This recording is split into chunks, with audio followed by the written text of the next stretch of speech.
So check this out, y'all. So I was trying to find a way, because in the garage in the house, the garage is only like 81 inches high or something like that. Now obviously, in order to use the bat to pull the JK in the garage, JK, we gotta take the basket off. The basket sits up about, I think it's like 92 inches or something like that. So it's gotta come off. But here's the other issue.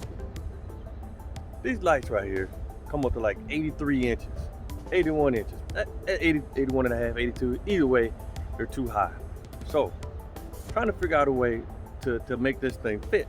So first I thought about getting some clamps that go on here. I can get them off Amazon, some retailer or something out there serious. I've ordered them before, and put on here and put the tab on the bottom. And by putting that tab on the bottom, I can mount the light there and bring it down about 2 or 3 inches. Boom, fit with no problem. Light still on, still functional. But that would require me to grind these off to put that back where in the same spot. Didn't want to do that because didn't want to mess with the bar. So then the other option was, it's got 4 of these holes here. I can put a long bolt in there and run it through that, put a spacer in there, boom, sit right there. But then I'd have to put a long spacer in there to get it out as far as that. That way when I turn it back up, it's still point forward. But I come out with something else. On this bracket, there's a bolt there and a bolt there. Why don't I just take the bracket out, take the lights off, flip it upside down so the tabs will be on the bottom, or flip it around, and then just mount the lights there. What was I thinking? So I'm about to do that. I'm gonna do it real quick. Be right back.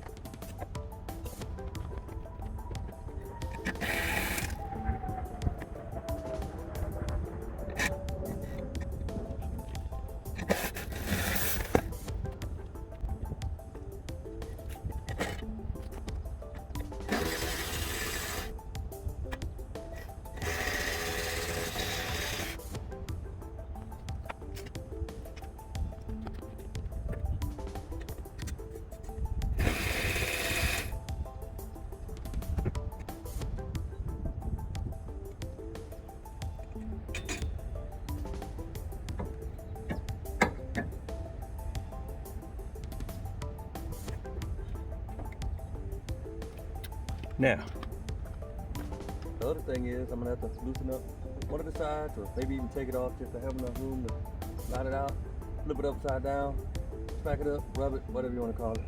Let's get it.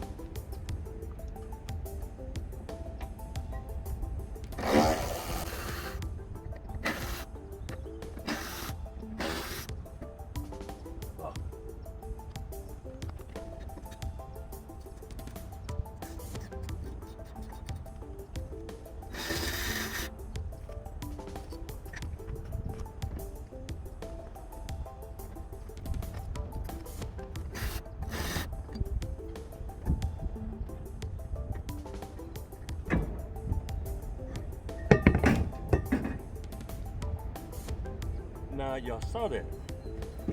If I wasn't careful, I could have cracked this windshield. Just that easy. Gotta be more careful.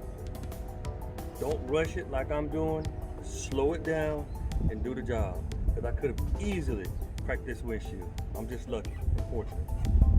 But this bar's got some weight to it, and when the cost took much to crack it, so thank God I'm just didn't do what I thought I was gonna do.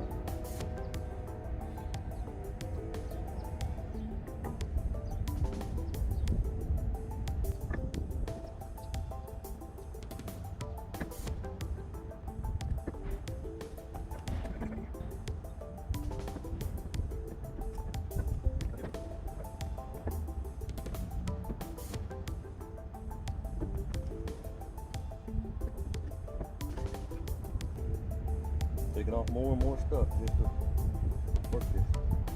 Thought it was gonna be easy, simple 30-minute fix. Well, I guess I could fit it in 30 minutes.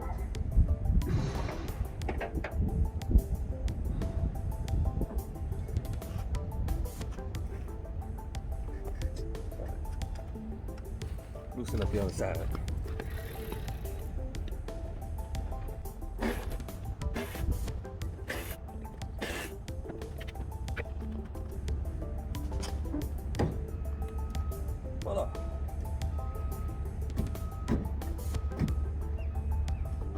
everything back together.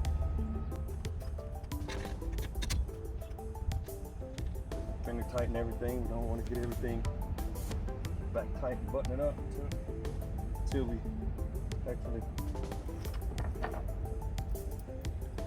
get all the bolts aligned. I'll tighten them up, find out it won't be easy to get certain bolts back there.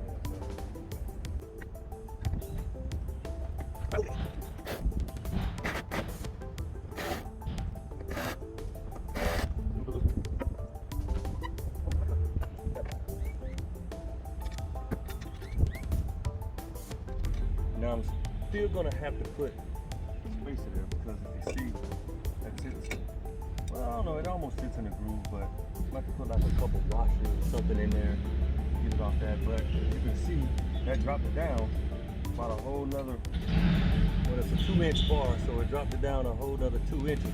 So that works.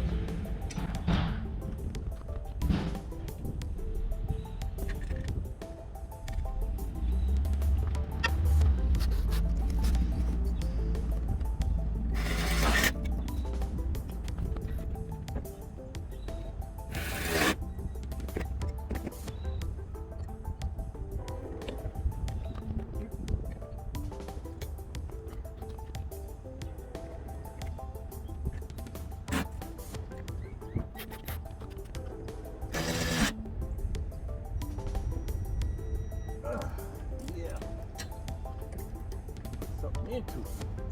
I'm known for breaking bolts, y'all.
There you have it.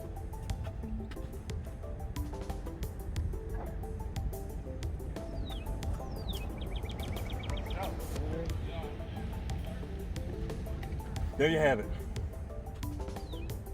Now, like I said, you know, I want to put some couple washers in between there to space it out because I don't know whether you can see it. Hold on. Like I said, I want to put a couple of washers in there because, as you can see, it's kind of got that little bow to it, and that's because I pulled the nut down tight. Or, you know, I might just leave it like that and just call it a day. I mean, it's sturdy, it's not going anywhere, so I may just leave it like that and call it a day. Either way, because the bar, the 2-inch bar, by dropping it down to here, that gave me 2 inches, and I'm good to go. In case y'all wonder, which don't know whether anybody's wondering or not, we put that cord back up there. I am going to put the zip ties back up there to hold the the wire back in place, the wire loom that's behind the bar. We just, when we bought this roll cage, it had the cord around it, and we thought, hey, you know what? That 550 cord looks pretty cool on the bar. What the heck? We'll just leave it there. So I put it back up there pretty much for looks. It's not really up there to hold the wire, it's just for looks. I'm gonna end up putting the zip ties back on there to hold the wire loom in the back. But either way, there you have it. And that's my do-it-yourself tip for the day. Well, not a tip, but do-it-yourself job for the day. Cause y'all know I'm a do-it-yourselfer. That's what I like to do. Figured out an easy way to get that to where I needed it to be, where the lights are still functional, because you know I'm backwoods and we do use those lights, so they're still functional. It'll fit in the garage now, and we're good to go. Only took me maybe 30-45 minutes, I don't know, could have been an hour, but most of that time was just getting the tools and everything together. So really didn't take that long. Flip the bar over and boom, voila. So till next time, I'm out here changing lives. Oh yeah, and before I forget, don't y'all forget to click like and subscribe to the channel, because y'all know how I do. I'm out here to change somebody's life. If it's something that I've done or something that I'm doing that can help somebody out, then boom, there it is. I got you. I appreciate y'all's support. Appreciate everybody that subscribed to the channel so far. Appreciate the love. So don't forget, click like, subscribe to the channel, and we'll keep the content coming. Peace out, y'all. All right, so I need y'all to take a look at something real quick. So I'm going through all my tools and everything that I need to fix this light, and I'm pulling out all my tools and I'm like, man, I got a lot of Ryobi stuff. You know, I got this LED light right here, this other LED light. I got the other LED light back in the back. I got the little side cutter right there. I got a router right here. Got a 1/2-inch impact wrench. I got a 3/8 ratchet, sander, drill, and the other side cutter back there. And you know, this doesn't include the 2 weed eaters I have that use the 18-volt Ryobi batteries, and it doesn't include the 3/8 impact driver that I have back at home. And I got another 3/8 drill in there. So I'm like, man, I got a lot of stuff. So I just want to give a shout out to Ryobi, man, for keeping your boy working to make sure your boy got everything going right. So one love, you know what I'm saying? We out.